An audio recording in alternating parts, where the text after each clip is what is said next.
मेरे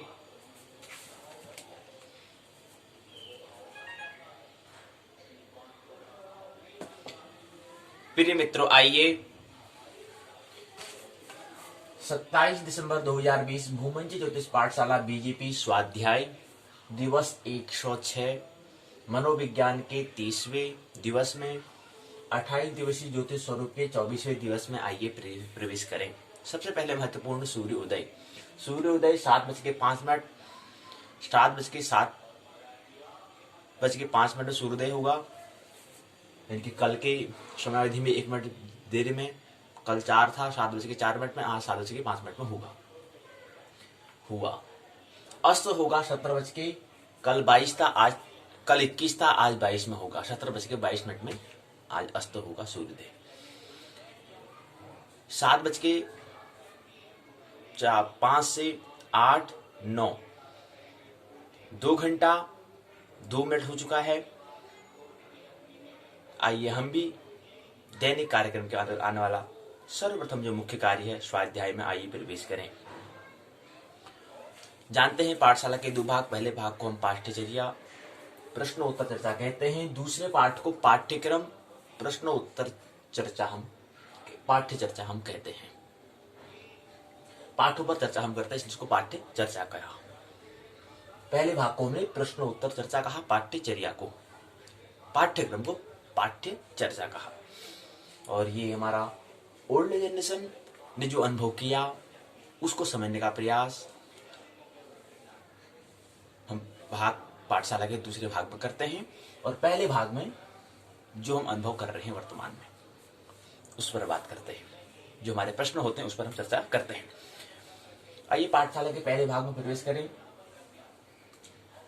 तीसरे दिवस में शिक्षा में क्रांति, अंतिम सप्ताह इस वर्ष का 2020 का अंतिम सप्ताह के तीसरे दिन में हम एक ही मुख्य प्रसंग और बात करेंगे, वह रहेगा संघर्ष में तब कर ही निखरती है प्रतिभा। जो हमारी प्रतिभा है एक ही प्रसंग पर, और वो प्रसंग है संघर्ष में तब कर ही निखरती है प्रतिभा। संघर्ष में से हमारी प्रतिभा निखरती है।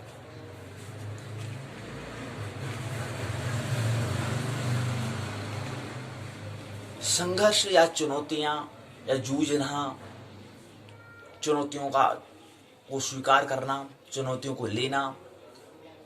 अब जीवन में चुनौती का ही जो नहीं ले रहा है तो वह उसकी प्रतिभा कैसे निखरेगी? प्रतिभा नहीं निकल सकती है। प्रतिभा को निकालने के लिए, अपनी प्रतिभा, अपना हुनर कौशल को निकालने के लिए हमें संघर्ष करना पड़ता है, जूझना पड़ता है। हमें चुनौतियों का सामना करना पड़ता है। और चुनौतियों का सामना करना, उससे हमें डर नहीं जाना है, हट नहीं जाना है, बल्कि उसके लिए हमें करना है, तत्पर रहना, तपना है, तपस्या करना है। मित्र इरावती कर्वे बताते हैं, कहते हैं कि सीता और द्रौपदी दोनों धरती की बेटियां हैं। दोनों के विवाह के लिए स्वयंवर आयोजित हुआ। दोनों को जीवन साथी के रूप में श्रेष्ठ धनुधर मिले, लेकिन दोनों को ही वनवास काटने पड़े। बहुत अच्छा प्रसंग है सीता और द्रौपदी। द्रौपदी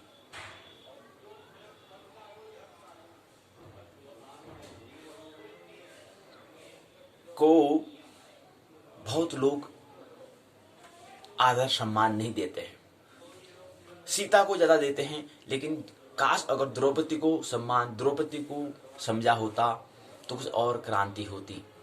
लेकिन हम सीता को ही ज्यादा सम्मान दिए जाते हैं। द्रौपदी का व्यक्तित्व से हम परिचित नहीं है, उसके जीवन के चरित्र से हम परिचित नहीं है। काश अगर परिचित होते तो कुछ और नई क्रांति होती।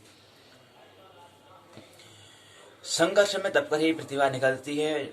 द्रौपदी और सीता दोनों भारतीय महाकाव्य महाभारत और रामायण की नायिकाएं हैं। दोनों धरती की बेटियां हैं। सीता इसलिए क्योंकि हल सांप देती रही।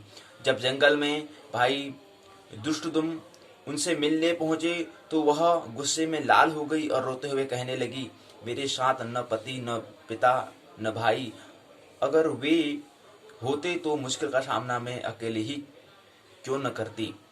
इस सबके बावजूद द्रौपदी ने हमेशा अपने उत्तरदायित्व का कुशलता से निर्वाह किया, चाहे वह बेटी का उत्तरदायित्व हो, चाहे पुत्रवधू का हो, चाहे फिर पांडवों की पत्नी का। सीता के वनवास काल में परेशानियां और घृणा का लेश मात्र भी नहीं था। जंगल में हिरण थे, ऋषियों के आश्रम थे, गोदावरी नदी तट का अनुपम सौंदर्य था। रामायण का उद्देश्य वस्तुतः राम को आदर्श पुरुष के रूप में स्थापित करता था, जबकि सीता पति की छाया में ओझल सी थी। दूसरी ओर द्रौपदी के दुख और अपमान वास्तविक मालूम होते हैं। उनकी व्यथा और मुश्किलों से संबंधित विवरण महाभारत को काव्यात्मक स्वरूप देने के लिए कतई नहीं है। इसके बजाय द्रौपदी की कहानी वास्तविक दुनिया की कहानी लगती है। सीता धरती की बेटी थी क्योंकि उनका जन्म धरती से हुआ, जबकि द्रौपदी इस धरती की वास्तविक बेटी थी क्योंकि उनके पैर जमीन पर बेहद मजबूती से जमे हुए थे तथा उनका हृदय माँ के साथ शादी के बाद अपने पतियों और परिवार तक फैला हुआ था। द्रौपदी का गर्व बोध और अपने पतियों के लिए जीवन न्यौछावर कर देने की उनकी इच्छा भारतीय जीवन मूल्यों के सर्वथा अनुरूप थी। द्रौपदी असाधारण महिला थी, लेकिन उनकी असाधारणता उस समय के साधारण जीवन मूल्य से उपजी थी। सुभद्रा से जब अर्जुन ने ब्याह रचाया तब द्रौपदी उन पर गुस्से से फट पड़ी थी, जबकि सीता को अपने दाम्पत्य जीवन में कभी इस तरह की किसी प्रतिद्वंदिता का सामना नहीं करना पड़ रहा था। द्रौपदी और सीता दोनों से गलतियां हुई और दोनों का इसके नतीजे भुगतने पड़े। न केवल लक्ष्मण को जबरदस्ती कुटिया से बाहर भेजने का कारण सीता का अपहरण संभव हो सका, बल्कि रावण ने उनका अपहरण इसलिए भी किया था क्योंकि उन्होंने उसकी बहन पर हंसने की गुस्ताखी की थी। ऐसे ही द्रौपदी को भी एक व्यक्ति पर हंसने की कीमत चुकानी पड़ी, जबकि हंसने के बजाय वह उसके प्रति सम्मान जता सकती थी। तो कुल इसका निचोड़ एक ही है, संघर्ष जीवन में हमें चुनौती हमें करना है। प्रतिभा तभी निकलती है। प्रतिभा जो हमारी प्रज्ञा, जो हमारी मेधा, जो हमारी बुद्धिमत्ता, जो हमारे अंदर हुनर कौशल, जो हमारे अंदर जो बीज रूप जो है, उसका अवतरण संघर्ष में, जूझ में, चुनौतियों में निकलता है। उस संकट में हम कुछ और नया सोचते हैं। जो आमतौर पर हम जीवन जी रहे हैं उससे ऊपर उठना चाहते हैं।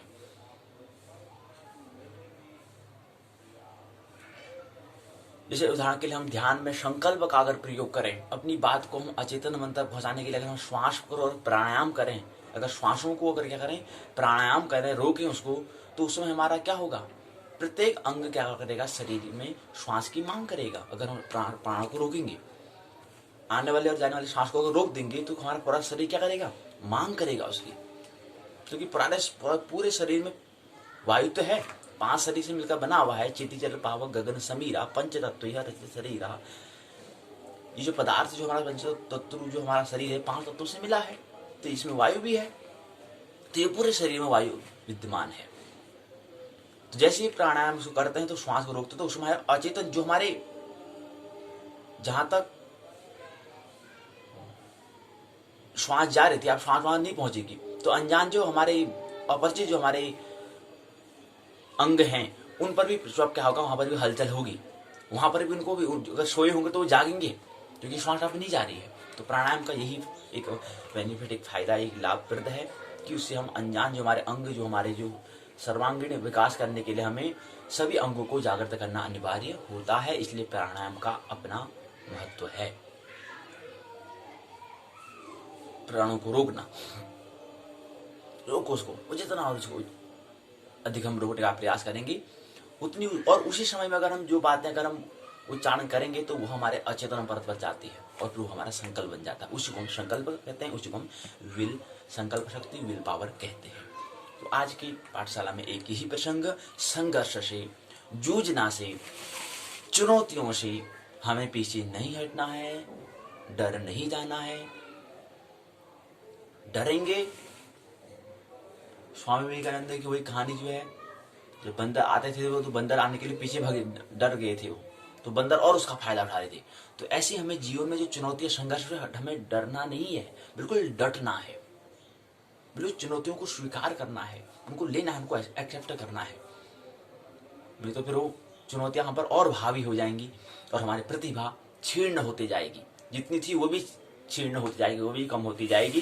प्रतिभा को, अपने व्यक्तित्व को विकसित करने के लिए, अपने पर्सनालिटी को डेवलप करने के लिए, विकसित करने के लिए हमें चुनौतियों को स्वीकार करना चाहिए। और जो जीवन में चुनौतियों को स्वीकार नहीं कर रहा है, इसका मतलब वो विकास को, अपने आप को विकसित करने का उसका ख्याल भूल चुका है।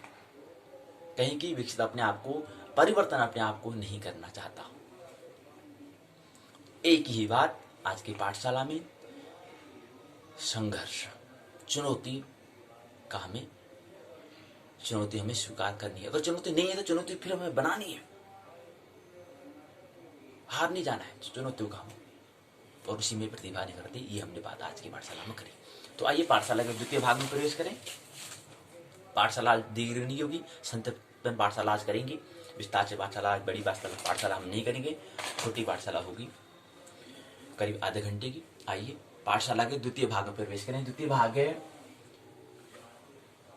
उत्तराखंड मुक्त विश्वविद्यालय हल्द्वानी के स्नातक प्रथम वर्ष के द्वितीय प्रश्न पत्र, विषय है मनोविज्ञान के 30वें दिवस में आज अंतिम पाठशाला होगी। जिस बात पर कल 2 दिन की प्रश्नोत्तर चर्चा होगी, फिर 2 दिन सांस्कृतिक कार्यक्रम होंगे, उसके बाद नया वर्ष आ जाएगा।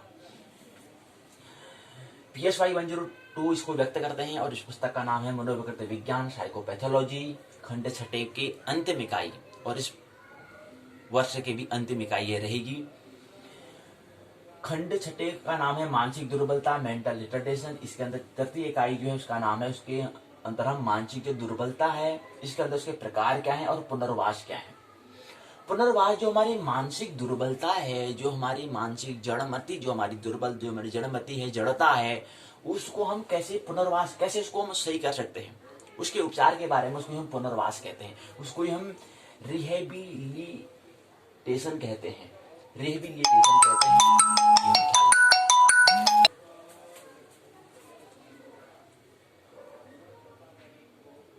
तो उसी को हम कहते हैं रिहेबिलिटेशन कहते हैं, पुनर्वास कहते हैं। सुधार तो करना है हमें, उसका परीक्षण तो करना है कि ऐसी स्थिति क्यों आती है, दुर्बलता क्यों,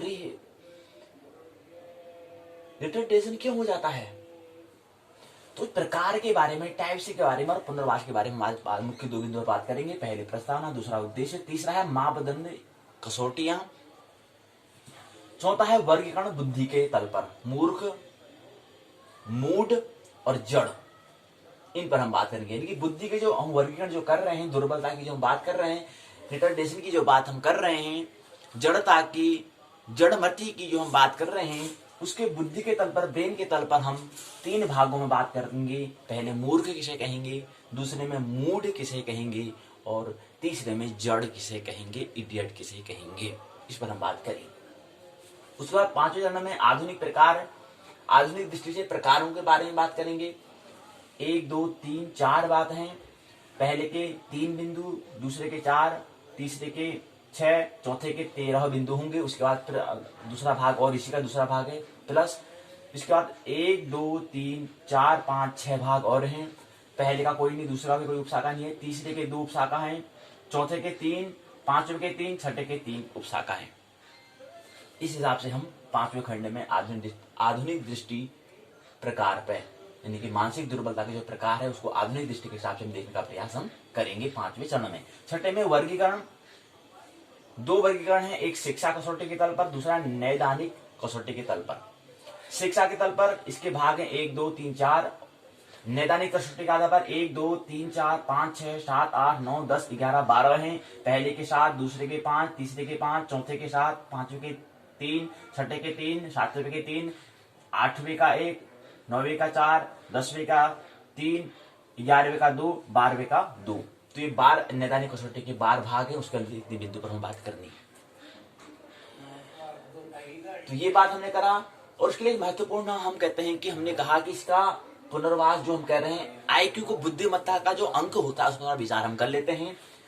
130 अंक जिसके आएंगे, IQ मतलब होता है इंटेलिजेंट क्वेश्चन, जो है IQ जो है 130 से जिसका ऊपर होगा, 130 या उससे ऊपर का जो होगा, मतलब 140, 150 जिसके अंक होंगे, वो ऐसे व्यक्ति की प्रतिशत जो व्यक्ति है उसकी, अगर पूरे 100 में से गए तो 100 में से 2.2 प्रतिशत व्यक्ति का आईक्यू जो होता है 130 या उससे ऊपर का आईक्यू होता है। मुश्किल से 2.2% व्यक्ति ही ऐसे होते हैं जिनका आईक्यू 130 से ऊपर 130 या इससे ऊपर का होता है। अंक जो बुद्धिमत्ता का जो अंक अगर देते हैं, अंक में उनकी 130 या इससे ऊपर की अगर बात करें तो 2.2 व्यक्ति आते हैं।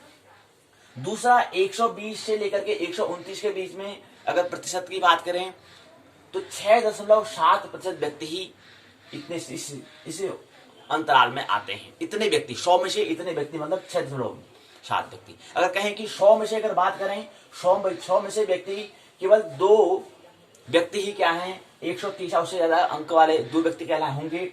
और तीसरे में हम जो दूसरा हम कह रहे हैं 120 से 129 के बीच जो अंतराल जो अंक है उसको अर्जित करने वाले व्यक्ति केवल करीब 7 व्यक्ति होते हैं। 6.7 कह रहे हैं तो करीब 6.7% व्यक्ति होते हैं।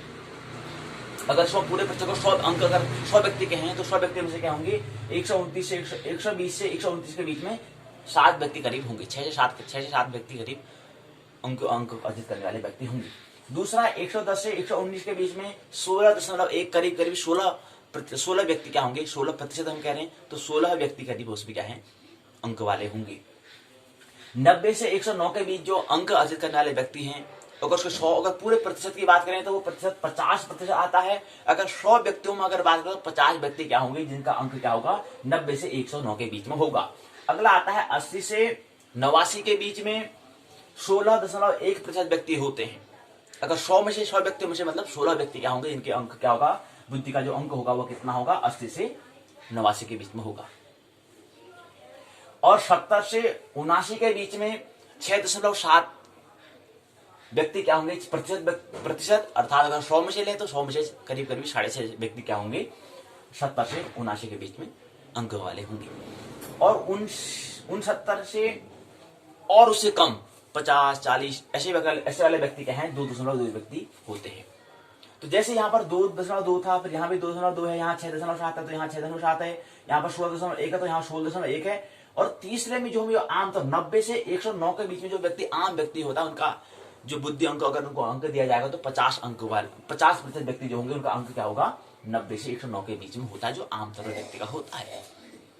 तो औसतन जो हम कहते हैं जो हमारा आम व्यक्ति जो है उनका जो सामान्य व्यक्ति जो साधारण व्यक्ति उनका आयु क्या होता है 50% होता है। और 50% किसे कहेंगे हम 90 से 109 के बीच में अंक होगा। 90 हो सकता है 100 हो सकता है 105 हो सकता है 107 हो सकता है 109 के बीच के जो अंतराल है उसके बीच में हो सकता है। तो ऐसे व्यक्ति वाले की आधे व्यक्ति इसमें होते हैं। 100 में से अगर व्यक्ति कहें 100 व्यक्ति कहते हैं 100 में से 50 व्यक्ति का आयु क्या होगा 90 से 109 के बीच में उसका अंक उसको मिलेगा।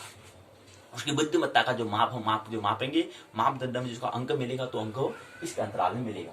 तो पहला 130 से अधिकतर वाले व्यक्ति 2.2, 120 से 129 के बीच में 6.7, 110 से 119 के बीच में 16.1, 90 से 109 के बीच में अंक 50%, 80 से 89 में 16.1, 70 से 79 के बीच में 6.7, 69 से और कम नीचे वाले व्यक्ति 2.2 व्यक्ति होते हैं। तो ये बात हमने करी। उसके बाद 7 करण में पुनर्वास सारांश और 16 प्रश्न होंगे उस पर बात करेंगे और पाठशाला को विराम दे देंगे। आइए उत्तराखंड मुक्त विश्वविद्यालय की पुस्तक के माध्यम से समझने का प्रयास करें।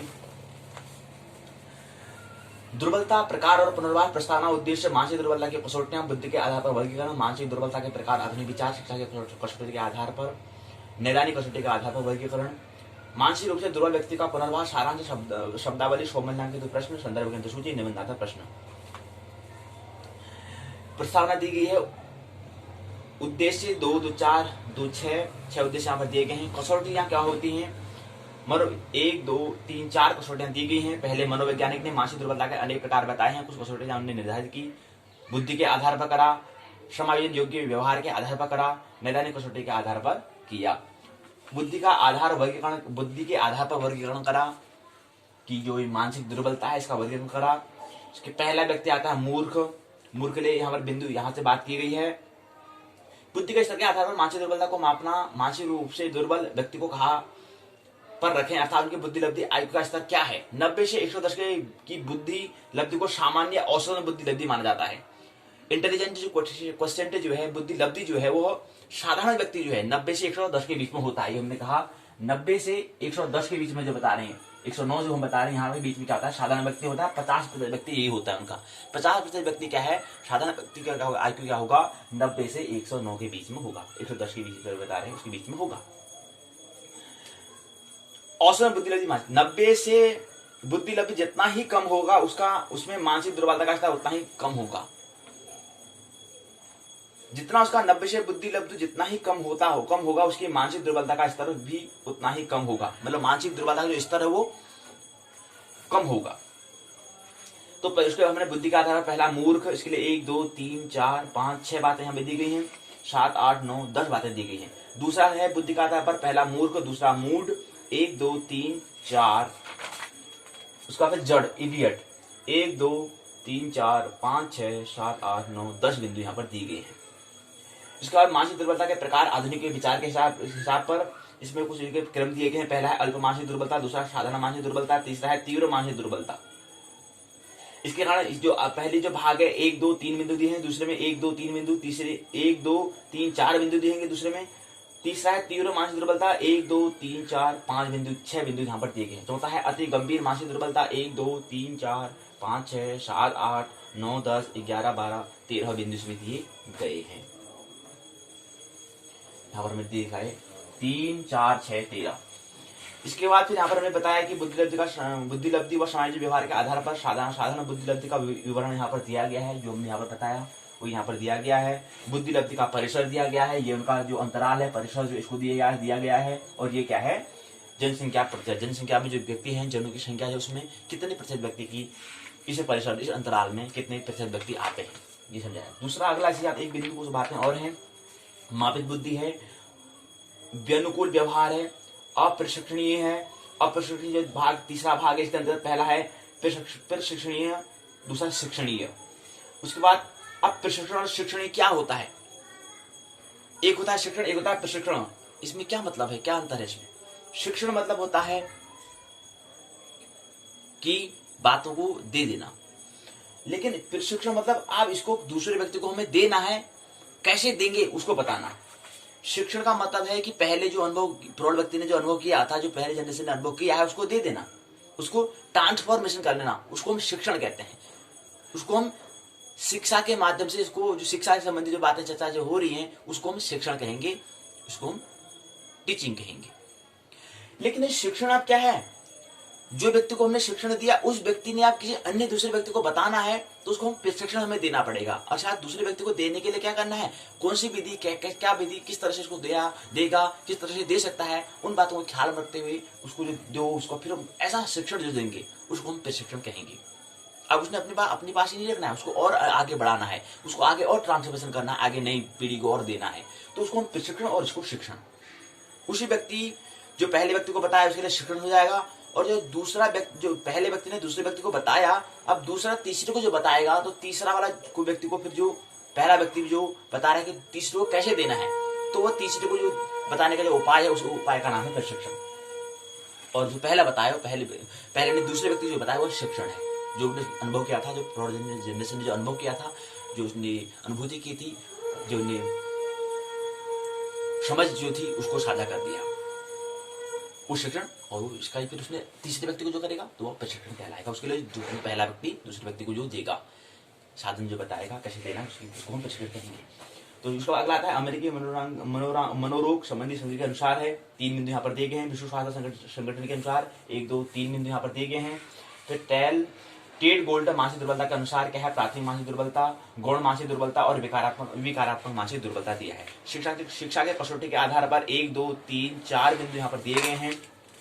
फिर नैदानिक कसौटी के आधार पर वर्गीकरण, इसका जो है पहला है मंगोलियन प्रकार, दूसरा इसके अंदर 1 2 3 4 5 6 7 बिंदु दिए गए हैं। उसके बाद दूसरा है पेनिल कैरोटीन यूरिया, जिसको PKU कहते हैं, फेनिल कैरोटीन यूरिया, इसके अंदर 1 2 3 4 बिंदु यहाँ पर दिए गए हैं। तीसरा है बोनापन, 1 2 3 4 5 बिंदु यहाँ पर दिए गए हैं। फिर चौथा है लघु शीघ्रता या बृहद शीघ्रता, इसके अंदर 1 2 3 4 5 6 7 बिंदु यहाँ पर दिए गए हैं। उसका पांचवा है जड़ शीघ्रता, 1 2 3 बिंदु यहाँ पर दिए गए हैं। फिर छठा है जड़ बुद्धि और विद्वान, इसके अंदर 3 बिंदु दिए गए हैं। सातवां है हार्मोन में असंतुलन होना, 1 2 3 बिंदु दिए गए हैं। आठवें में अर्ध विक्षिप्त एक बिंदु यहाँ पर दिया गया है। दूसरा है टर्नर संलक्षण, 2 2 4 बिंदु दिए गए हैं। 10वां है क्लाइनफेल्टर संलक्षण होता है, 3 बिंदु यहाँ पर दिए गए हैं। दुर्बल एक्स संलक्षण है, 2 बिंदु यहाँ पर दिए गए हैं। 11वें 12वें विलियमसन संलक्षण, इसके अंदर 2 बिंदु यहाँ पर दिए गए हैं। इसका अगला क्रम आता है मानसिक रूप से दुर्बल व्यक्तियों का पुनर्वास, मतलब उसका उपचार कैसे करना है। जो मानसिक रूप से दुर्बल व्यक्ति है उसका उपचार कैसे करेंगे, उसके बारे में बात यहाँ पर की गई है। यहाँ से लेकर के यहाँ पर गद्यांश पूर्ण हो जाता है। फिर सारांश बातें दी गई हैं, उसके अंदर यहाँ पर उसमें महत्वपूर्ण बात मानसिक दुर्बलता और मानसिक बीमारियां क्या है। मानसिक दुर्बलता का मतलब होता है और बीमारी का मतलब क्या है, यही इन दोनों में अंतर बताने का प्रयास यहाँ पर किया गया है। तो दुर्बलता मतलब होना है घटना के बाद और जन्म से ही हो रहा है, जो आगे फिर जो घटती है उसको हम कहते हैं। इनको अंतर यहाँ पर समझाने का प्रयास 6 बिंदु के माध्यम से किया गया है। फिर मानसिक दृष्टि से मंद व्यक्तियों का वर्गीकरण यहाँ पर किया गया है। इसी के बाद फिर अगला शब्दावली दी गई है। पुनर्वास क्या होता है, पुनर्वास मतलब होता है मानसिक दुर्बलता वाले बच्चों को प्रशिक्षण देना तथा उनको रचनात्मक सेवाओं में रखना। ये क्या है, पुनर्वास है। क्या है पुनर्वास, मानसिक दुर्बलता वाले बच्चों को प्रशिक्षण देना और उनकी रचनात्मक सेवा में रखना, वही क्या है उसका शब्दावली है, पुनर्वास की परिभाषा है। 100 मूल्यांक के प्रश्न दिए गए हैं। तो संदर्भ ग्रंथ सूचिए निबंधात्मक प्रश्न। पहला प्रश्न है बुद्धि के आधार पर मानसिक दुर्बलता का वर्णन कीजिए। दूसरा है मानसिक रूप से दुर्बल व्यक्तियों का पुनर्वास किस प्रकार किया जाता है। तीसरा है मानसिक दुर्बलता और मानसिक रोग में अंतर बताइए। चौथा बुद्धि के आधार पर मानसिक दुर्बलता का वर्गीकरण। 5वां मानसिक दुर्बल व्यक्ति की पुनर्वास किस प्रकार किया जाता है। 6ठा मानसिक दुर्बलता मानसिक रोग में अंतर बताइए। अगला है पहला बड़ा प्रश्न है, पहला प्रश्न मानसिक मंदन के विभिन्न स्तरों प्रकारों का वर्णन करिए। दूसरा मूर्ख जड़ बुद्धि को अंतर से जो बुद्धि के 3 प्रकार हैं, मूड हो गया, मूर्ख हो गया, जड़ हो गया, इनके अंतर को बताओ। तीसरा है मानसिक मंदन दुर्बलता के किसी 2 प्रकार का वर्णन करो, इसके कारक के रूप में वातावरण की भूमिका वर्णन करो। चौथा है मानसिक मंदन आंतरिक रोग में अंतर स्पष्ट कीजिए। 5वां मानसिक मंदन वाले बच्चों के विकास को कैसे प्रोत्साहन किया जा सकता है। 6ठा है मानसिक मंदन के विभिन्न स्तरों प्रकारों का वर्णन करो। 7वां मूर्ख जड़ बुद्धि को अंतर समझाइए। तीनों का अंतर बताओ। जो बुद्धि के 3 प्रकार हैं, बुद्धि के 3 प्रकार होते हैं। पहला होता है मूड, दूसरा मूर्ख, दूसरा जड़। मतलब जो बीमारी के बाद जो डाइजेस्ट जो रुग्णता है, रुग्णता के 3 स्तर हैं बुद्धि के आधार पर। एक को मूड कहेंगे, दूसरे को मूर्ख, तीसरे को जड़ कहेंगे। ये बुद्धि के जो रुग्णता है उसके 3 भाग हैं बुद्धि के आधार पर। 8वां है मानसिक मंदन दुर्बलता के किन्हीं 2 प्रकार का वर्णन करो, कार्य के रूप में वातावरण की भूमिका वर्णन करो। 9वां है मानसिक मंदन आंतरिक रोग में अंतर बताइए। 10वां मानसिक मंदन वाले बच्चों के विकास को कैसे प्रोत्साहन किया जा सकता है, बात कीजिए। और यहीं पर क्या है, पाठशाला पूर्ण और पुस्तक भी क्या है, पाठ जो है पूर्ण होते हैं। प्रथम वर्ष स्नातक प्रथम वर्ष के पाठ जो है संपूर्ण होते हैं। मानना नहीं है, जानना है, आनंद महोत्सवपूर्वक जीवन जीना है। मेरी बातों को इतनी प्रेम पूर्वक शांति पूर्वक सुना, बहुत बहुत अनुग्रहित हूँ। अंत में सबके भीतर बैठे हुए परमात्मा को प्रणाम करता हूँ। मेरा प्रणाम स्वीकार करें।